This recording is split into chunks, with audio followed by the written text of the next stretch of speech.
Salam sejahtera dalam kasih Tuhan Yesus Kristus buat kita semua. Shalom. Salam dari semua. Boleh semuanya. Terima kasih. Terima kasih. Ada begitu, tapi betapa Saudara. Terima kasih. Bapak Tita Bartelo. Terima kasih. Ya. Selanjutnya kita masuk pada sesi pembahasan. Diberikan kesempatan untuk penanya. Audiens Kristi Tangel bertanya tentang pembahasan Wahyu bacaan kita. Silakan Kristi. Mendapatkan kesempatan yang sangat jarang didapatkan. Saat ini saya pertama-tama mau memberikan pendapat pribadi mengenai pembacaan kita dalam Wahyu 3 ayat 14 sampai 22. Di sini kalau menurut yang saya baca ternyata merupakan suatu teguran yang sangat keras. Kalau orang mau baca ulang, ini sangat keras sekali. Sama dengan kalau misalnya orang baca tadi kan, sama dengan kalau orang tua mau marah DP anak, itu dia bilang, karena kita sayang pun kita mesti tegur ngana, kita mesti ajar, karena kita sayang. Itu kan berupa kata-kata yang orang yang sangat menyayangi, tapi dengan ketegasan dia menyampaikan teguran itu. Dan di sini orang dia dari teguran yang orang baca, yang Yohanes tulis di sini, seberapa bebalnya jemaat Laodikia ini, kan? Nah, selanjutnya tentang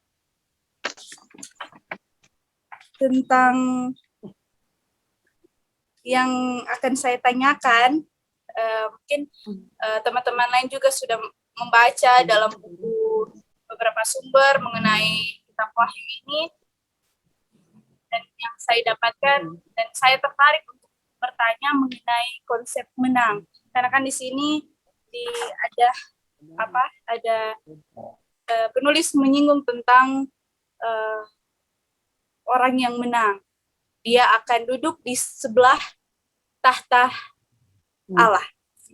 Nah, yang akan saya tanyakan di sini berhubung dengan konsep menang yang sangat familiar, orang tahu itu adalah konsep pemenang atau menang dari Rasul Paulus. Jadi dari sini yang ingin saya tanyakan, apakah berbeda?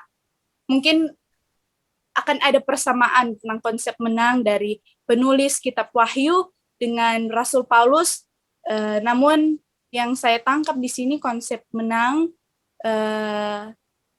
yang saya dapatkan di sini adalah ketika orang yang mau membukakan pintu, mau membukakan pintu ketika Allah mengetuk pintu hati kita. Nah, di sini saya ingin meminta penjelasan lebih lagi dari para narasumber, dan kiranya bisa diperbaiki ketika ada pemahaman saya yang salah. Dan mungkin itu DP garis besar, tapi pertanyaan tentang konsep menang dari penulis kitab Wahyu ini dan konsep menang Rasul Paulus. Kalau Rasul Paulus kan itu orang tahu sama-sama, dia bilang orang yang setia, orang yang orang yang bisa memperjuangkan, bisa bertahan, itu dia akan menjadi seorang pemenang. Terima kasih. Ya, terima kasih Kristi untuk pertanyaannya. Jadi pertanyaan Kristi tentang konsep orang menang, ya, konsep menang perbedaannya dari penulis Yohanes di kitab Wahyu, dan mungkinkah ada perbedaan dari tulisan Paulus yang kalau setia sampai akhir dia menang, dia dapat mahkota kehidupan. Ya, nanti akan dijawab secara bergiliran ya dari semua narasumber yang ada. Selanjutnya ada teman-teman yang resen, ya, Crystal Riwo. Silakan. Silakan Penatua Vikaris Jaristola Riwo. Ya. Ya, terima kasih atas kesempatan yang diberikan.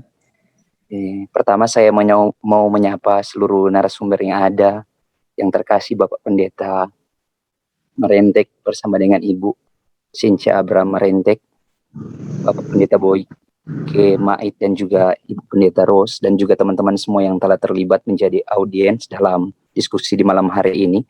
Diskusi yang sangat menarik. Jujur saya pribadi ketika ada dalam pelayanan di jemaat sangat senang sekali jika, dan ini realita yang ada di dalam jemaat, senang sekali ketika mereka mendengarkan khotbah baik itu dari pendeta maupun dari pelayan khusus yang ada. Di dalamnya ada penatua dan diaken, di mana khotbah itu bersifat eksegesis, di mana kita menyampaikan apa kata teks dan kemudian kita berefleksi dari teks itu. Dan itu juga mendewasakan, ikut bertumbuh. Ternyata jemaat boleh tahu apa latar belakang contoh dari kitab Wahyu ini, apa latar belakang mengapa di Laodikia dan lain sebagainya.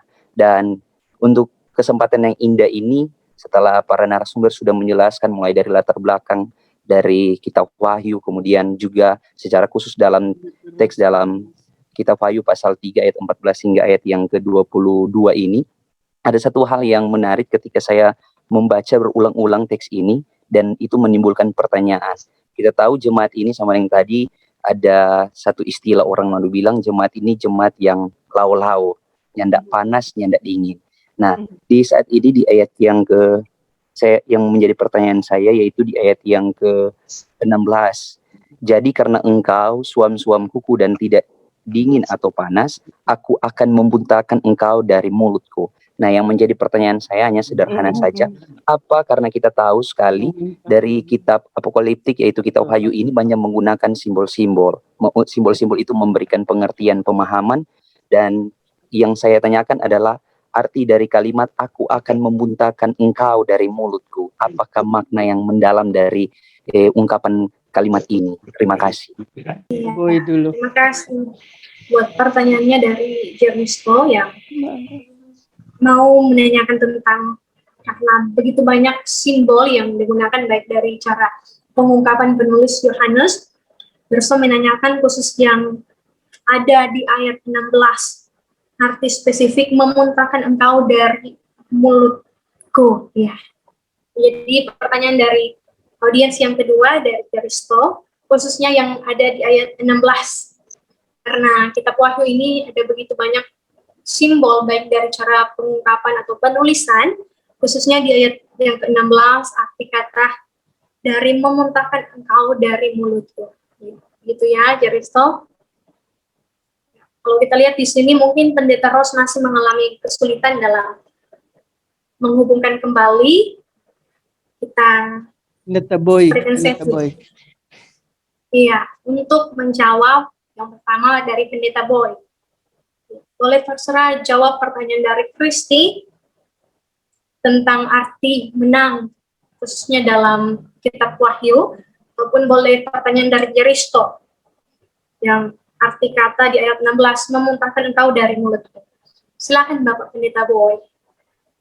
Ya, jadi ini sebelum mempertanyakan apa dingin panas ini bisa disamakan juga dengan misalnya pertentangan antara hitam dan putih. Misalnya hitam kotor, putih bersih. Apakah dalam konteks itu atau dingin dan engkau tidak dingin tidak panas ini apakah berada dalam konteks yang seperti itu? Atau saya juga membaca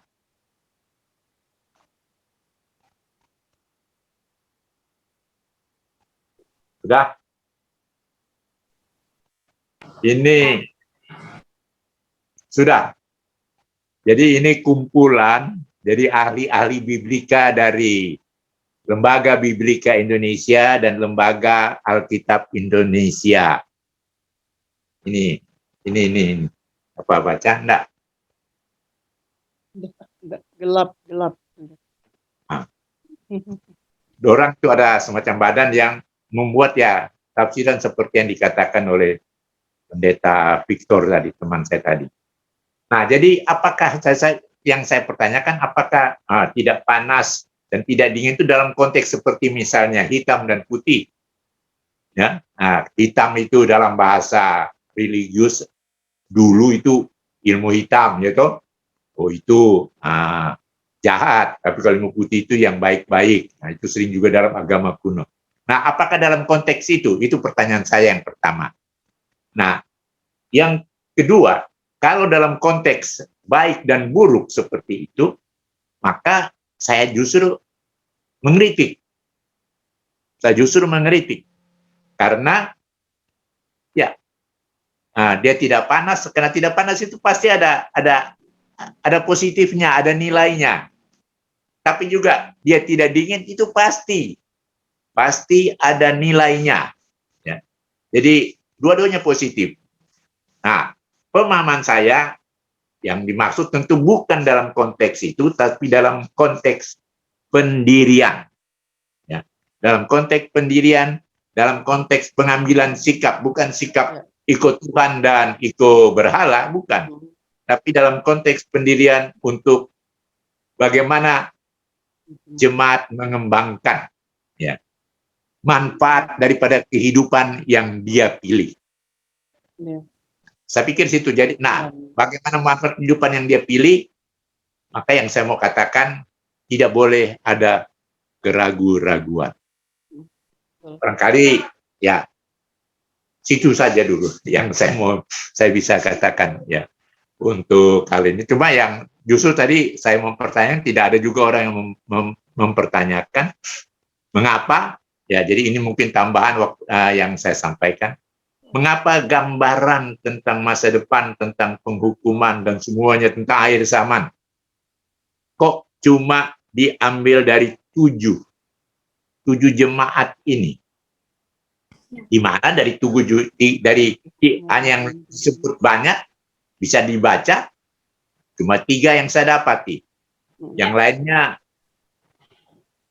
baru muncul di kitab Wahyu. Nah itu jadi saya kembali lagi bertanya, ini mungkin teman saya ini dia tahu itu dia.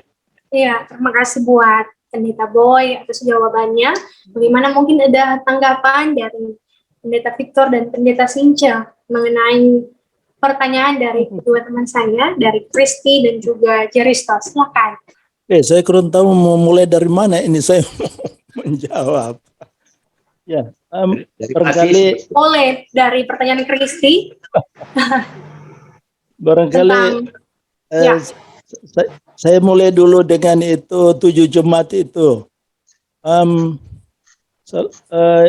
Cara utama untuk memahami kitab Wahyu itu memahaminya dari segi mencari makna simbolik dari hampir semua tulisan itu, semua ayat itu.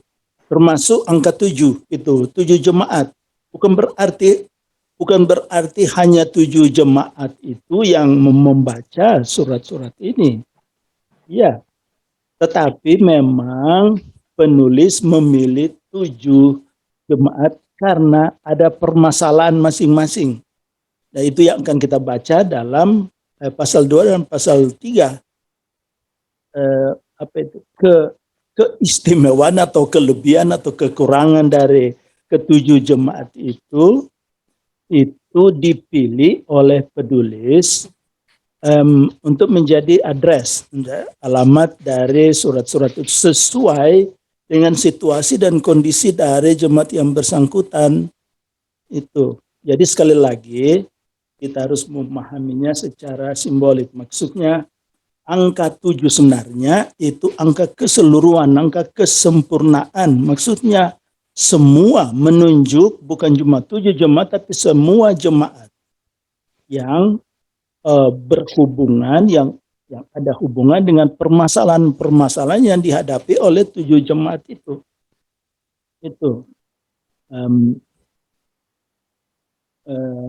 Jadi saya kira pengertian simbolik di sini itu harus diutamakan dalam memahami tentang mengapa 7 itu. Ya. Tentang daerah yang dilewati oleh Paulus, memang tidak semua jemaat ini. Cuma Laodikia itu sebenarnya pernah dapat surat dari Paulus, cuma hilang itu surat itu. Ya. di Kolose. Kalau kita baca Kolose itu, surat Kolose itu ada surat yang sebenarnya diminta kepada jemaat Kolose untuk membacakannya kepada jemaat dan mengirimnya kepada jemaat Laodikea. Tapi sayang surat itu hilang. Ya. Jadi sampai sekarang kita ya Kolose 2 itu kita tidak punya data itu ya. Tapi setidaknya walaupun Paulus tidak lewat di sana, tapi dia mengetahui situasi kekurangan atau kelemahan dari jemaat Laodikea itu, sehingga Paulus mengirim surat kepada mereka.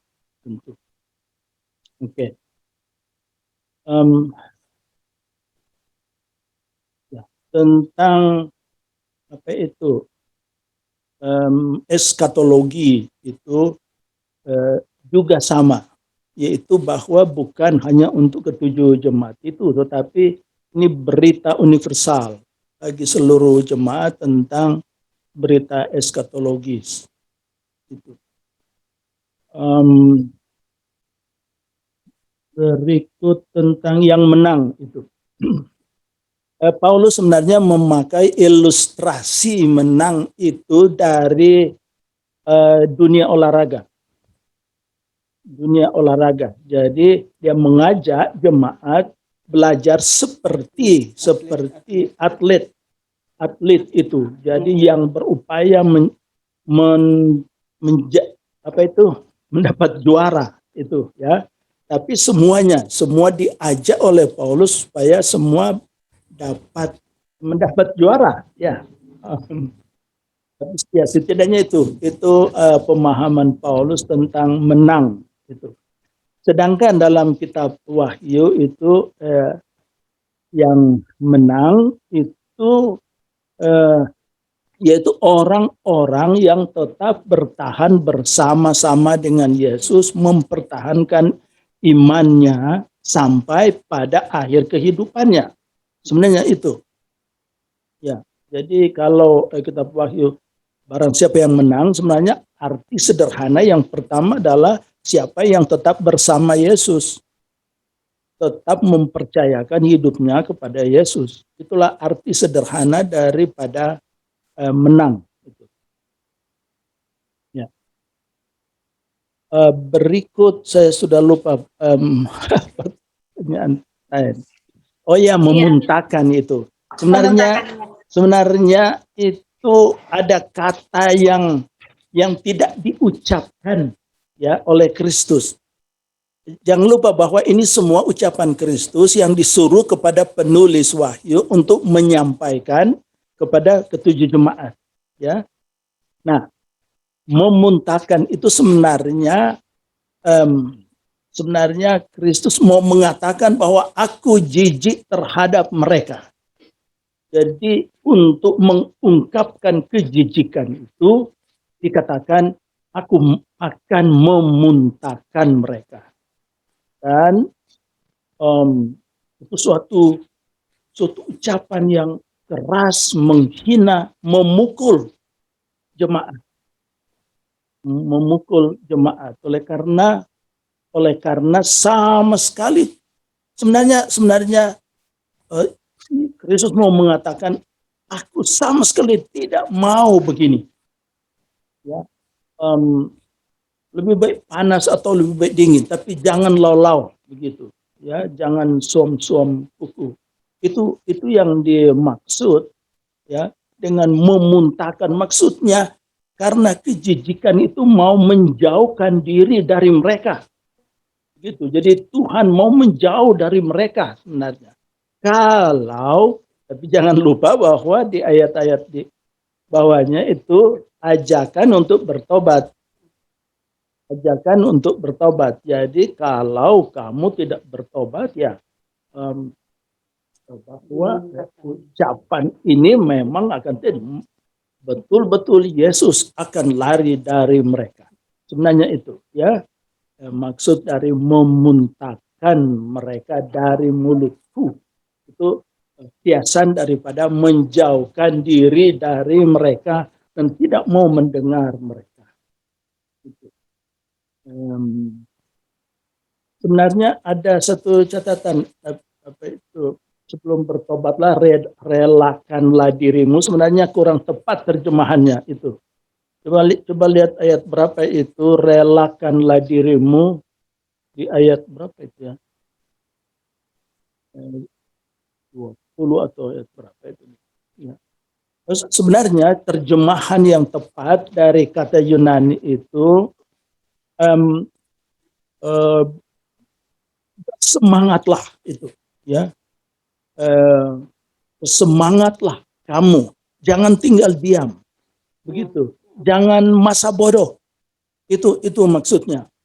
Jadi kata relakanlah dirimu sebenarnya agak lemah, terjemahan lain yang agak lemah di situ.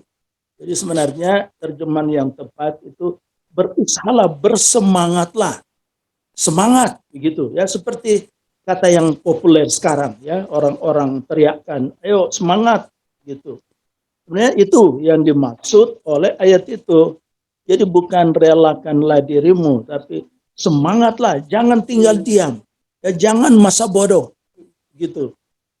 Tapi berupaya untuk mengenal kehendak Tuhan. Gitu. Ya, kembali kepada Tuhan. Itu kata bertobat sebenarnya juga berarti kembali kepada Tuhan. Ya, karena kamu sudah jauh. Gitu. Nah, mungkin ada narasumber lain yang menambahkan itu, silakan. Boleh dilanjutkan, Ibu Sinca. Ya, Kalau ada tambahan. ya. Terima kasih. Jadi ya semakin jelas dari baik dari Pendeta Boy maupun dari Pendeta Victor bahwa kalau tidak ada pendirian, ya, jadi tidak panas atau dingin, itu sebenarnya ya sikap yang tidak terpuji, tidak ada pendirian, sikap yang tidak terpuji. Ya, makanya muncul tadi istilah yang keras, karena engkau dingin, karena engkau tidak dingin dan tidak panas, maka aku akan memuntahkan engkau dari dalam mulutku. Nah, ini peringatan yang luar biasa ini ya, luar biasa. Ada juga di bagian lain, supaya tidak nampak ketelanjanganmu. Nah, itu menjelaskan bahwa kalau tidak ada sikap yang jelas, maka itu dapat dilihat sebagai hal yang memalukan, sebagai hal yang memalukan. Jadi sebaiknya ada sikap. Apakah sikapnya dingin atau panas? Yang penting ada sikap. Karena tidak terpuji, kalau tidak ada sikap. Nah, saya kira ini juga berhubungan dengan keadaan jemaat ya. Kadang-kadang dalam jemaat kita kan ditantang, ada masalah-masalah. Ya, ada orang yang ada anggota jemaat yang berpikir, wah saya tidak harus, saya tidak harus. Kan ada yang lain yang harus menghadapi ini. Ya, padahal sebagai persekutuan jemaat, semua orang harus mempunyai tanggung jawab, Ya, saya sependapat tadi Pendeta Boy katakan harus ada harus ada ya sikap, harus ada sikap. Ya atau tidak, ya. Dan kadang-kadang kalau orang yang antara ya dan tidak, nah itu yang biasanya menjadi penghambat, menimbulkan kesulitan di dalam jemaat. Ya, kalau menguntungkan dia di sana, kalau tidak menguntungkan, ya dia tidak mau. Jadi pelajaran dari jemaat Laodikia ini menjelaskan sekali lagi bahwa perlu ada sikap, perlu ada pendirian ketika kita menjadi ya orang-orang yang dipilih oleh Tuhan. Ya, kalau tidak, bagaimana kita akan bersaksi sebagai jemaat? Nah, saya kira ini diulangi lagi ketika Gemim merayakan HUT bersinode, supaya ada pendirian menghadapi situasi-situasi yang kadang-kadang membutuhkan tindakan yang tepat. Tindakan yang tepat. Nah, tadi ada pertanyaan dari Kristi, betapa bebalnya, betapa bebalnya orang-orang di Laodikia. Ya, sebenarnya mereka tidak bebal, mereka tidak bebal karena kota itu adalah kota yang kaya, kota yang warganya kaya. Apalagi tadi Pendeta Merenteng mengatakan ada fakultas kedokteran, berarti masyarakatnya terdidik, ya. Tapi kalau Kristi mengatakan betapa bebal, saya juga setuju karena di tengah-tengah kekayaan mereka, di tengah-tengah teredukasinya mereka, kalau mereka lau-lau berarti itu bebal. Berarti itu bebal. Nah, jadi kalau itu yang terjadi, tentu satu-satunya tindakan yang dapat dilakukan ialah bertobat. Sebab itu pada bagian-bagian akhir, tadi Pendeta Merente katakan, panggilan untuk bertobat. Supaya tidak dimuntahkan, seperti yang dikatakan dalam ayat-ayat sebelumnya. Ya. Nah, saya kira yang ditanyakan oleh Kristus sudah dijawab ya tadi. Sudah dijawab. Oke. Iya. Ya, jadi saya mau boleh. Enggak, saya hanya mau tadi yang dimuntah ini ada terjemahan dari para ahli yang bukunya saya tunjukkan. Mereka menerjemahkan seperti berikut. Aku tahu segala yang kalian lakukan, hidup kalian tidak bersemangat, namun kalian juga tidak menolak aku. Aku mengharapkan kalian melakukan salah satunya. Tetapi karena kalian hanya setengah hati saja percaya kepadaku, nah ini yang muntah itu dia, maka aku akan menolak kalian. Jadi mereka memilih alternatif lain untuk muntah itu dengan menolak. Hanya itu saja. Bagaimana dari saudara-saudari penanya, Kristi dan Jeristo? Saya kira ini begitu jelas karena sudah dijawab dari ketiga narasumber kita dan begitu dimengerti. Ya, ada begitu banyak catatan di sini. Iya. Ya, kalau Pendeta Ros sudah bergabung, halo Bu. Iya, jawabannya sudah jelas. Terima kasih. Iya, Bu Pendeta Ros.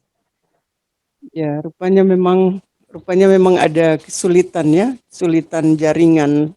Iya. Ya.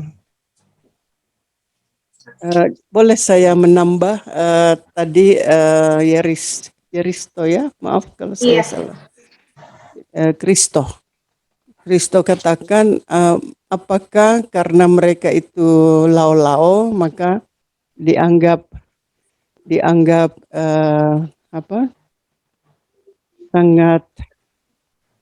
sangat tidak baik.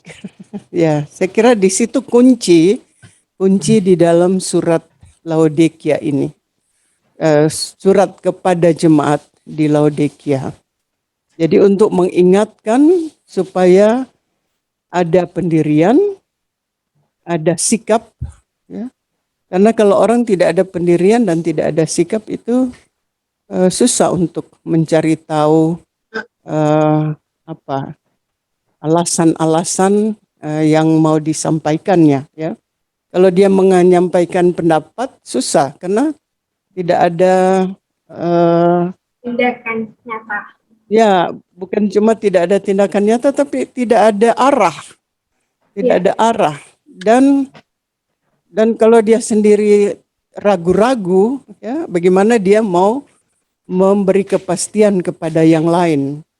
Jadi seharusnya warga gereja baik dari abad pertama sampai sekarang harus menunjukkan, menyatakan tentang sikap bahwa ia ada di pihak Kristus. Apapun yang terjadi. Terima kasih. Bapak Merentek masih ada. Iya. Boleh,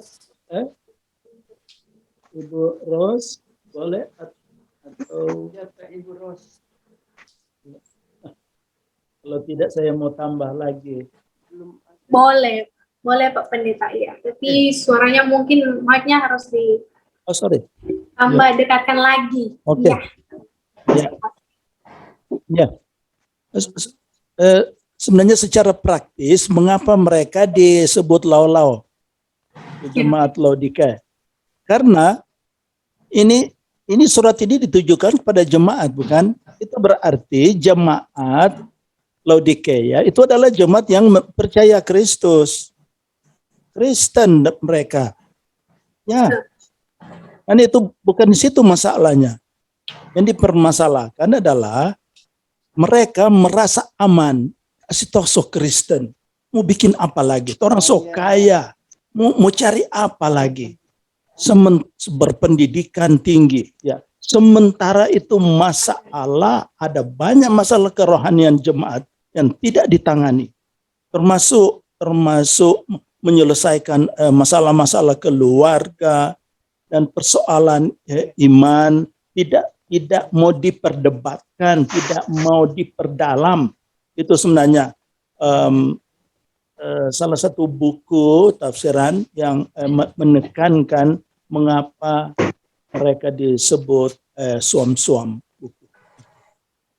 Nah, yang kedua, ada sebenarnya pertanyaan dari Pendeta Boy tadi yang saya rasa menarik untuk dicermati juga. Ya, tadi dikatakan kalau berteologi itu harus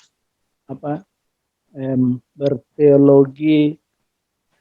Kalau saya tidak salah ingat, dia katakan harus berteologi dengan agama Islam atau bagaimana? Ya. Berteologi di Indonesia harus berteologi dengan realita Islam. Berteologi dengan realita Islam. Oke, ya. Saya berterima kasih dengan pernyataan itu. Ya, dari apa itu pendeta John Citalei itu juga ya. Pendeta John Citalei. Ya. Oke. Sebenarnya secara tidak langsung itu menunjukkan ketertinggalan kita dalam hal berteologi. Ya. Mengapa? Karena kita mengarahkan pengajaran kita tentang teologi kita hanya ke dalam gereja kita, kepada anggota jemaat kita, pada orang Kristen saja. Padahal kita adalah gereja yang dipanggil untuk masuk ke dalam dunia. Itu berarti menciptakan kebersamaan, pertemuan, percakapan dengan orang-orang yang beragama lain, termasuk ya terutama orang-orang Islam. Dan kesanalah sebenarnya kita orang Kristen dan gereja dipanggil untuk mengabarkan Injil kita, ya. Bukan langsung mengatakan kamu harus masuk Kristen, bukan. Ya, tetapi langkah pertama adalah bagaimana sampai di mana kita orang Kristen sudah belajar tentang pokok-pokok iman, pengajaran agama-agama lain, termasuk agama Islam. Adalah suatu panggilan yang mendesak bagi seluruh orang Kristen di Indonesia. Kalau Kalau tidak, bagaimana kita mengerti bahwa Tuhan bekerja juga di antara mereka? Ya, minta maaf itu apa itu kesimpulan dari disertasi saya dulu waktu saya menulisnya. Ya, jadi yang saya mau tekankan sini adalah keterdesakan bagi kita, bagi gereja orang Kristen, ya, untuk terlibat di dalam permasalahan dan keyakinan orang-orang yang beragama lain. Ya, jadi kita jangan cuma bercokol di dalam doktrin kita sendiri, tetapi kita harus belajar bagaimana isi doktrin daripada agama-agama lain adalah suatu panggilan yang mendesak bagi kita sekarang ini. Itu tambahan saya.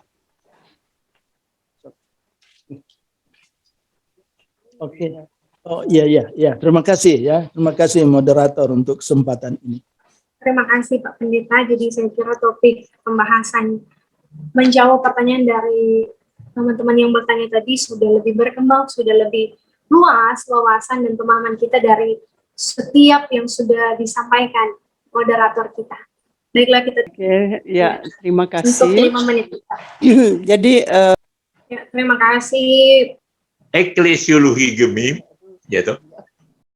Hari ini, ya memang kalau berbicara tentang eklesiologi Gemim, apalagi itu moderator. ya demikianlah. Sekali lagi saya mau mengucapkan terima kasih